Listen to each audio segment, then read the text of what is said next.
क्या सच में कोई दूसरा हमें दुख देता है? आज का विषय बहुत साधारण दिखाई देता है, लेकिन अगर इसे आपने सच में समझ लिया, तो हो सकता है कि लोगों, परिस्थितियों और अपने जीवन को देखने का आपका पूरा नजरिया बदल जाए।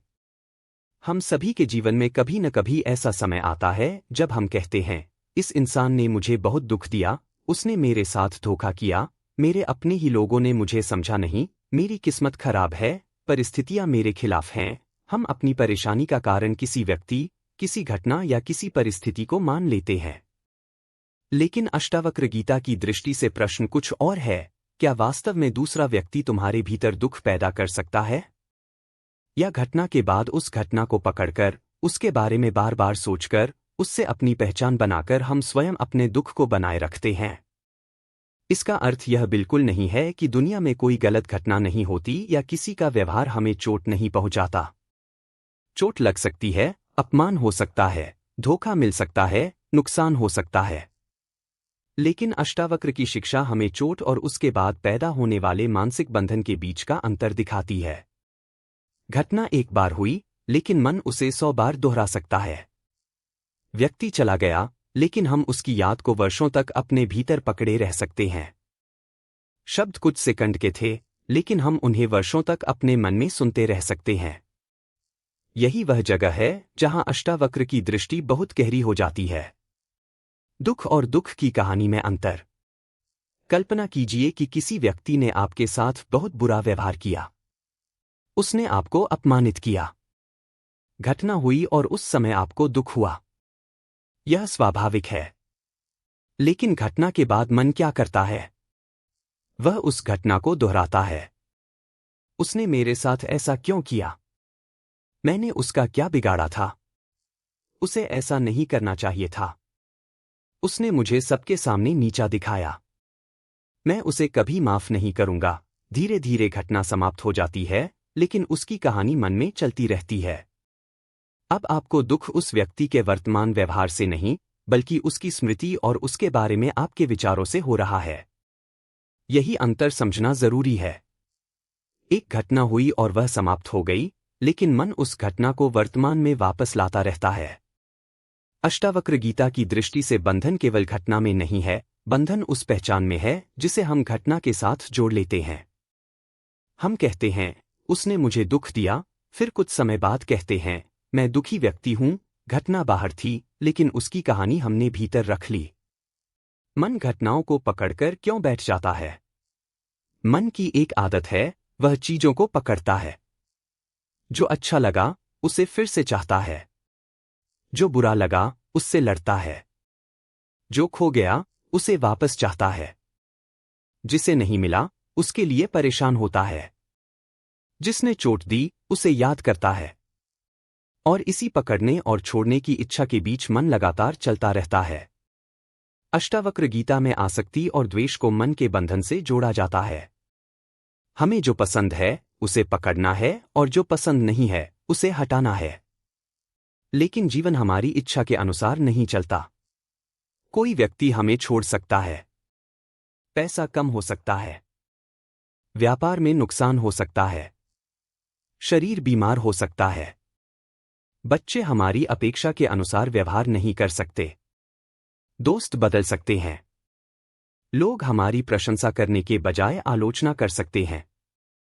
जब वास्तविकता हमारी इच्छा के विपरीत होती है, तो मन कहता है, ऐसा नहीं होना चाहिए था, और यही संघर्ष पैदा होता है। घटना एक तरफ है और हमारी अपेक्षा दूसरी तरफ। दोनों के बीच जितना बड़ा अंतर, मन में उतना बड़ा तनाव। हमें दुख घटना से ज्यादा अपनी अपेक्षाओं से होता है। मान लीजिए आपने किसी व्यक्ति से उम्मीद की कि वह हमेशा आपका साथ देगा। आपने उसे अपने मन में एक विशेष स्थान दिया। लेकिन एक दिन वह व्यक्ति आपके साथ नहीं खड़ा हुआ। आपको दुख हुआ। अब ध्यान से देखिए, दुख केवल उसके व्यवहार से आया या आपकी अपेक्षा के टूटने से भी आया? यदि आपने उससे कभी कोई अपेक्षा ही नहीं की होती, तो शायद वही घटना आपको उतनी चोट नहीं देती। इसका अर्थ यह नहीं कि अपेक्षा करना गलत है। रिश्तों में विश्वास और उम्मीद स्वाभाविक हैं।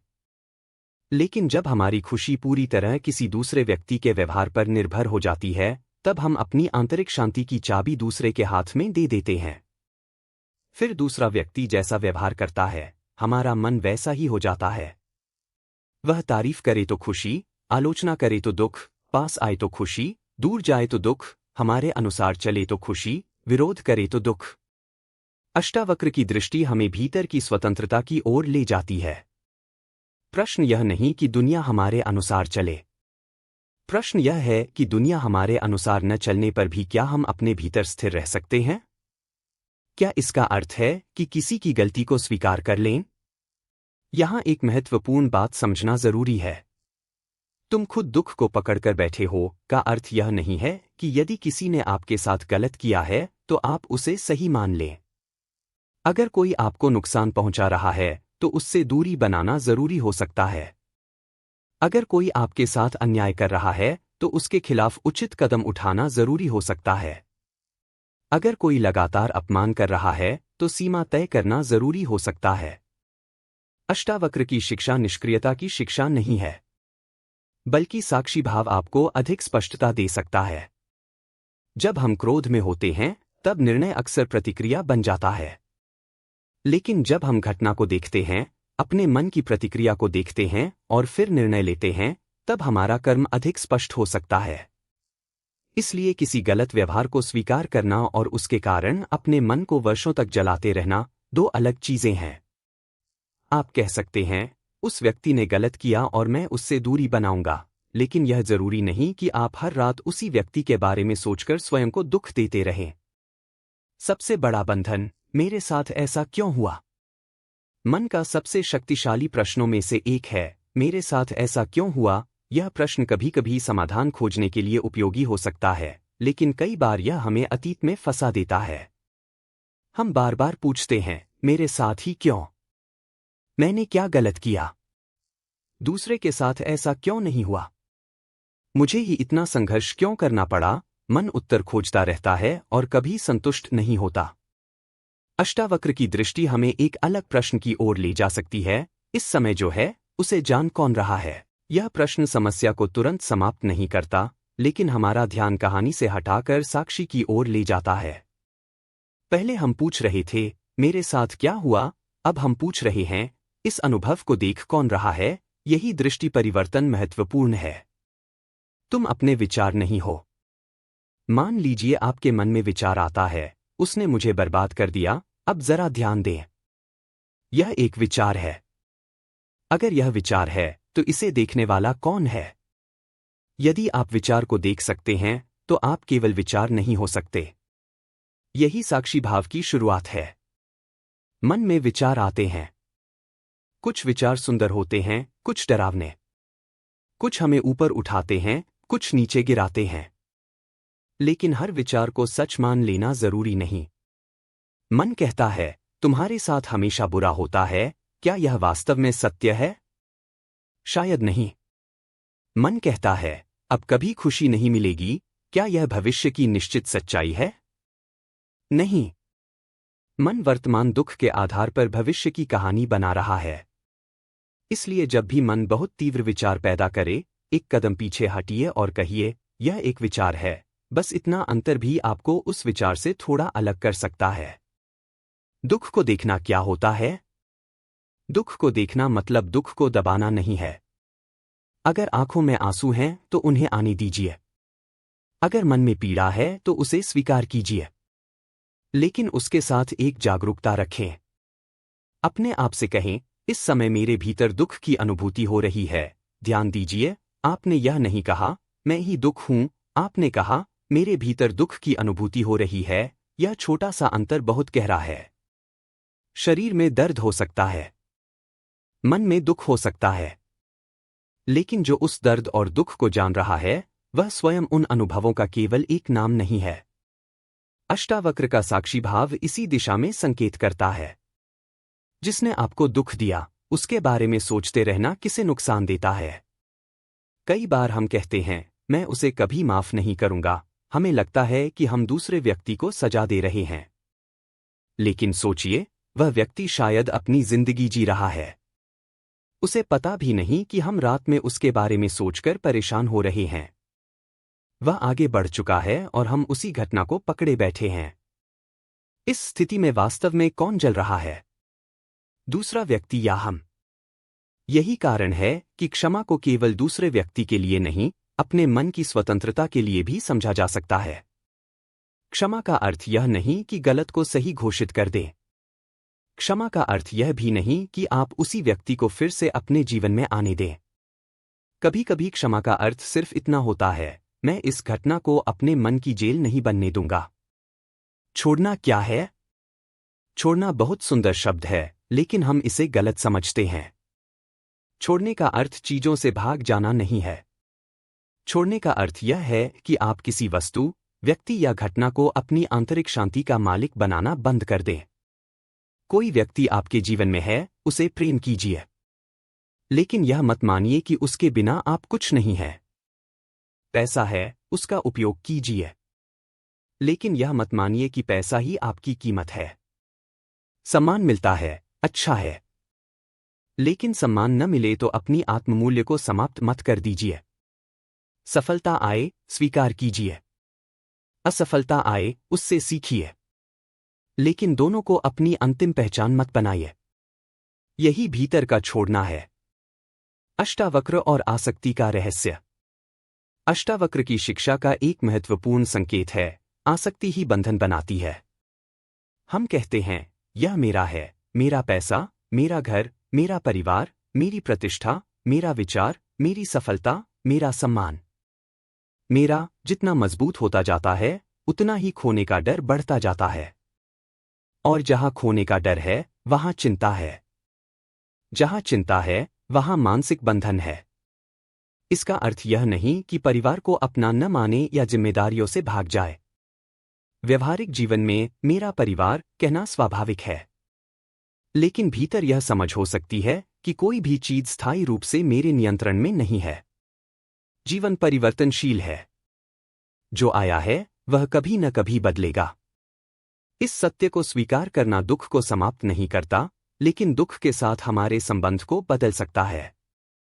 नियंत्रण का भ्रम हमारे दुख का एक बड़ा कारण है। हम हर चीज को नियंत्रित करना चाहते हैं। हम चाहते हैं कि दूसरे लोग हमारे अनुसार व्यवहार करें, बच्चे हमारी इच्छा के अनुसार चलें, जीवनसाथी हमें हर समय समझे, दोस्त कभी धोखा न दें, व्यापार हमेशा लाभ दे, शरीर हमेशा स्वस्थ रहे, लोग हमेशा सम्मान करें।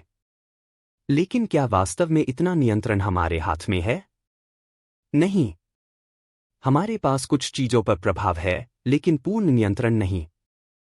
अष्टावक्र की दृष्टि में यह समझ महत्वपूर्ण है कि संसार परिवर्तनशील है।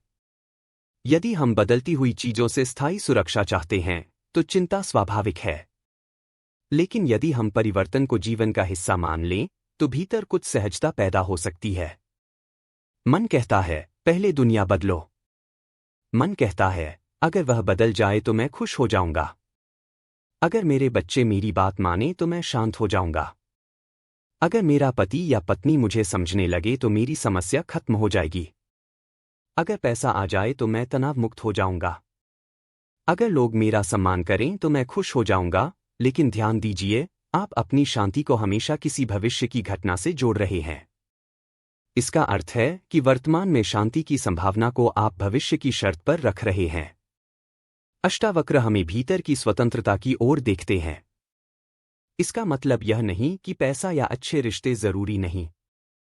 वे जीवन में महत्वपूर्ण हो सकते हैं, लेकिन अपनी पूरी आंतरिक स्थिति को उनके हवाले कर देना बंधन बन सकता है।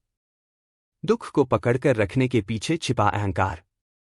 यह बात थोड़ी कठोर लग सकती है, लेकिन बहुत गहरी है। कभी कभी हमारा दुख हमारी पहचान बन जाता है। हम कहते हैं, मेरे साथ बहुत बुरा हुआ है। हमें अपने दुख की कहानी बार बार सुनाना अच्छा नहीं लगता, लेकिन हम उसे छोड़ भी नहीं पाते, क्योंकि वह कहानी हमें एक पहचान देती है। मैं पीड़ित हूं। मेरे साथ अन्याय हुआ है। मुझे किसी ने समझा नहीं। यह पहचान हमारे मन में इतनी मजबूत हो सकती है कि अगर वह दुख चला जाए तो हमें पता ही न चले कि हम कौन हैं।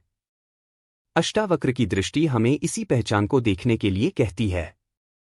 दुख को नकारना नहीं है, लेकिन दुख को अपनी संपूर्ण पहचान भी नहीं बनाना है। मैं की कहानी।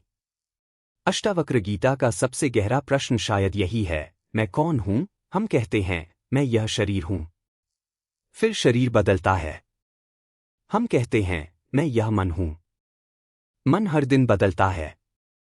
हम कहते हैं, मैं अपनी कहानी हूं। कहानी में भी लगातार परिवर्तन होता रहता है। तो फिर वह मैं क्या है? अद्वैत की दृष्टि में आत्मा को साक्षी, चेतना और शुद्ध स्वरूप के रूप में देखा जाता है। यहां बात किसी बौद्धिक उत्तर को याद करने की नहीं है। बात अनुभव की है। जब विचार आता है और आप उसे देखते हैं, जब भावना आती है और आप उसे देखते हैं, तब धीरे धीरे यह स्पष्ट हो सकता है कि देखने वाला और देखा जाने वाला एक ही चीज नहीं है। दुख के समय एक सरल अभ्यास। जब मन बहुत परेशान हो, तब तुरंत विचारों के साथ बहने के बजाय कुछ क्षण रुकिए। आराम से बैठिए। अपने शरीर को महसूस कीजिए। मन में जो चल रहा है उसे रोकने की कोशिश मत कीजिए। अगर विचार आ रहे हैं तो आने दीजिए। फिर मन में कहिए, विचार उपस्थित हैं। यदि दुख है तो कहिए, दुख उपस्थित है। यदि डर है तो कहिए, डर उपस्थित है। फिर पूछिए, इन सबको जान कौन रहा है? उत्तर बनाने की कोशिश मत कीजिए। बस कुछ क्षण देखने की स्थिति में रहिए। यही साक्षी भाव की दिशा है। यह कोई जादुई उपाय नहीं है। यदि आपकी परेशानी गंभीर है, लंबे समय से बनी हुई है, या आप स्वयं को नुकसान पहुंचाने के विचारों से जूझ रहे हैं, तो किसी भरोसेमंद व्यक्ति और योग्य मानसिक स्वास्थ्य विशेषज्ञ से सहायता लेना बहुत महत्वपूर्ण है। क्या साक्षी भाव से दुनिया बदल जाएगी? नहीं। और शायद यही इसकी खूबसूरती है। साक्षी भाव का पहला उद्देश्य दुनिया को बदलना नहीं है। यह आपको दुनिया के साथ अपने संबंध को देखने में मदद करता है। बारिश होगी तो बारिश होगी। कोई व्यक्ति आपकी प्रशंसा करेगा या आलोचना करेगा। जीवन में लाभ होगा या नुकसान। लोग आएंगे और जाएंगे। लेकिन क्या हर घटना के साथ आपका पूरा मन हिलना जरूरी है? यही प्रश्न है। जब भीतर की पहचान मजबूत होती है, तो परिस्थितियों को संभालने की क्षमता बढ़ सकती है। आप समस्या से भागते नहीं, लेकिन समस्या को अपना पूरा अस्तित्व भी नहीं बनने देते। एक उदाहरण, पानी और लहर। समुद्र में एक लहर उठती है। वह कहती है, मैं बहुत बड़ी हूं। दूसरी लहर कहती है, मैं छोटी हूं। तीसरी कहती है, मैं सुंदर हूं। चौथी कहती है, मैं टूट गई। लेकिन क्या ये सभी वास्तव में समुद्र से अलग हैं? नहीं। वे समुद्र के ही रूप हैं। उसी तरह हमारे जीवन में अलग अलग अवस्थाएं आती हैं। कभी हम सफल होते हैं, कभी असफल, कभी खुश, कभी दुखी, कभी मजबूत, कभी कमजोर। लेकिन अष्टावक्र की दृष्टि हमें पूछती है, इन बदलती हुई अवस्थाओं के पीछे वह क्या है जो सबको जान रहा है? जब हम अपनी पहचान केवल एक अवस्था से हटाकर उस साक्षी की ओर ले जाते हैं, तब जीवन को देखने का तरीका बदल सकता है। जिसने दुख दिया, उसे धन्यवाद क्यों? यह बात सुनकर शायद आपको अजीब लगे। क्या जिसने हमें दुख दिया, उसे धन्यवाद देना चाहिए? जरूरी नहीं। लेकिन उस घटना से हमने क्या सीखा, यह देखना हमारे हाथ में है। किसी ने हमें धोखा दिया, अब हम अधिक सजग हो सकते हैं। किसी ने हमें छोड़ दिया, अब हम अपने भीतर की मजबूती खोज सकते हैं। किसी ने हमारा अपमान किया, अब हम अपनी कीमत दूसरों की राय से अलग समझ सकते हैं। किसी नुकसान ने हमें सिखाया कि सब कुछ स्थायी नहीं। इसका अर्थ यह नहीं कि गलत व्यक्ति सही था। इसका अर्थ है कि हम उस घटना को अपनी आत्मविनाश की कहानी बनाने के बजाय अपने जागरण का अवसर बना सकते हैं। जीवन में दुख आएगा। अष्टावक्र की शिक्षा सुनकर यह उम्मीद नहीं करनी चाहिए कि अब जीवन में कभी दुख नहीं आएगा।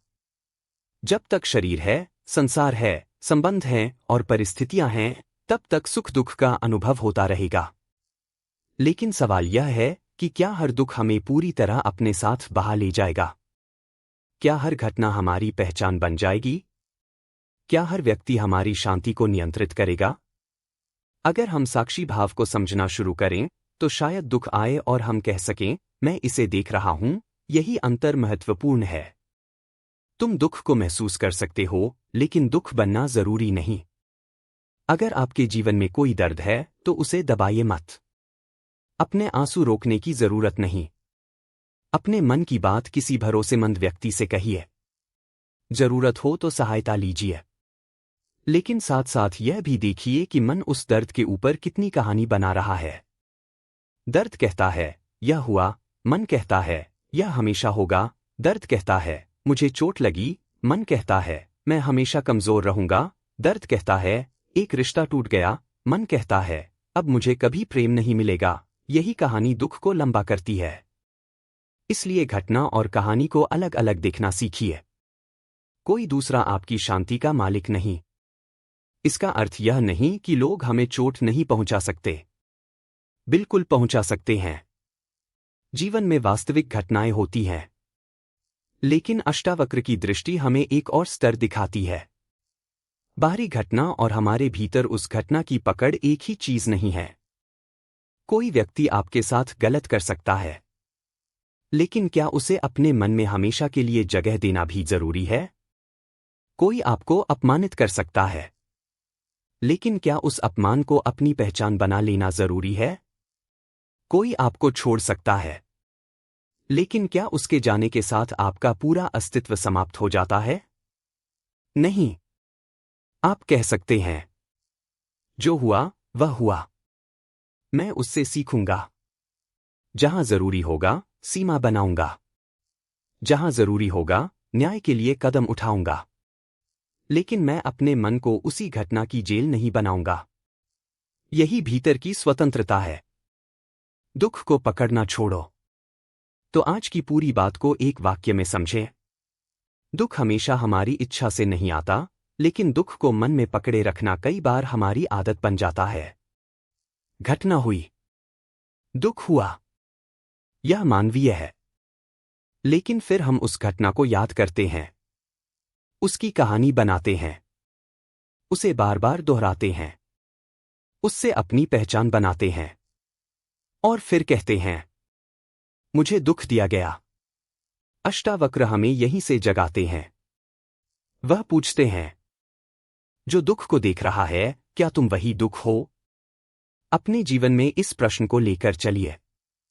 जब कोई आपको चोट पहुंचाए, तुरंत प्रतिक्रिया देने से पहले एक क्षण रुकिए। जब अतीत आपको खींचे, देखिए यह स्मृति है। जब भविष्य डराए, देखिए यह विचार है।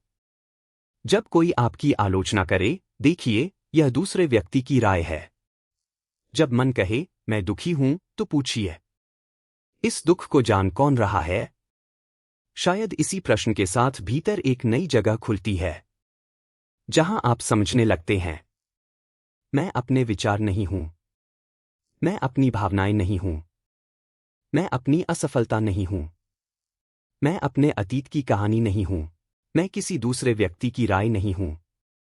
मैं उस सब का साक्षी हूं जो मेरे भीतर और बाहर घट रहा है। और जब यह समझ धीरे धीरे गहरी होती है, तब जीवन में एक अद्भुत परिवर्तन शुरू हो सकता है। लोग वही रहेंगे, दुनिया वही रहेगी, परिस्थितियां आती जाती रहेंगी, लेकिन उनके प्रति आपकी आंतरिक पकड़ ढीली होने लगेगी। आप जीवन को नियंत्रित करने की कोशिश कम और उसे समझने की कोशिश ज्यादा करेंगे। आप हर व्यक्ति से अपनी खुशी मांगना कम करेंगे। आप अतीत से लड़ना कम करेंगे।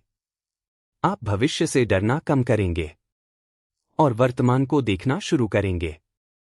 यही अष्टावक्र की दिशा है। बाहर की दुनिया को जीतने से पहले भीतर की पहचान को समझो, क्योंकि हो सकता है जिसे आप अपना सबसे बड़ा दुख समझ रहे हैं, उसके साथ आपकी पकड़ ही उस दुख को जीवित रखे हुए हो। इसलिए आज से जब भी कोई पुरानी बात आपको भीतर से जलाए, एक प्रश्न पूछिए, क्या यह घटना अभी हो रही है या मैं इसे अपने मन में दोबारा जी रहा हूं? अगर घटना समाप्त हो चुकी है, तो अपने मन को भी धीरे धीरे उसे छोड़ने की अनुमति दीजिए। किसी को सही साबित करने के लिए नहीं, किसी को माफ करने का दिखावा करने के लिए नहीं, बल्कि अपनी स्वतंत्रता के लिए। क्योंकि आखिरकार जिस व्यक्ति ने आपको दुख दिया, वह शायद आपके जीवन से बहुत पहले आगे बढ़ चुका है। लेकिन यदि आप अभी भी उसी घटना को पकड़े हुए हैं, तो आप स्वयं को उसी क्षण में बांधे हुए हैं। अष्टावक्र की शिक्षा आपको उस बंधन को देखने के लिए कहती है, और जब बंधन दिखाई देता है, तभी उससे मुक्त होने की संभावना पैदा होती है। इसलिए अपने मन से कहिए, जो हुआ मैं उसे बदल नहीं सकता, लेकिन मैं यह चुन सकता हूं कि उसके साथ अपनी पूरी जिंदगी को बांधकर नहीं रखूंगा। मैं अपने दुख को समझूंगा, उसे दबाऊंगा नहीं। मैं अपने अनुभवों से सीखूंगा, लेकिन उन्हें अपनी पहचान नहीं बनाऊंगा। और सबसे महत्वपूर्ण, मैं अपने मन में उठने वाली हर कहानी को अंतिम सत्य नहीं मानूंगा। यही जागरूकता है। यही साक्षी भाव की शुरुआत है। और शायद यही उस स्वतंत्रता की ओर पहला कदम है, जिसके बारे में अष्टावक्र हमें बार बार संकेत करते हैं। अगर यह विचार आपको भीतर तक छू गया हो, तो वीडियो को लाइक करें, चैनल को सब्सक्राइब करें और कमेंट में सिर्फ एक शब्द लिखें, साक्षी। क्योंकि शायद आज से आपकी यात्रा किसी दूसरे को बदलने की नहीं, बल्कि अपने भीतर देखने की यात्रा बन जाए।